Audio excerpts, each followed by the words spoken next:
Okay, meron tayong check upin na timbangan na digital. Ayan, sa pinapagawa sa atin. Ayan, inon ko na dito sa ilalim. Ayan. So ito kasi nung check-in natin na ano siya, tawag doon, na mamatay, nawawala-wala. So ayan, okay naman siya, gumagana. Lagyan natin ng 1 kilo. Ayan, naka 1 kilo siya. 2 kilo. Ayan, ay, kalahating kilo. Accurate naman siya. Yung sabi ng may-ari, ito daw ay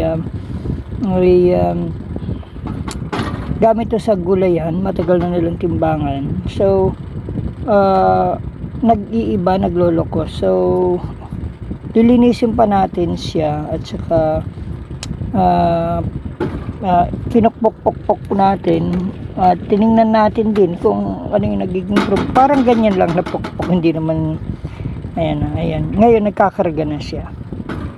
So kasi ang ito parang nawawala, yung nakaraan paiba-iba ito yung digital niya, tapos hindi buo. Pagkatapos doon ay ang isa pang problema niya, yung pag hindi nakasaksak hindi siya gumagana.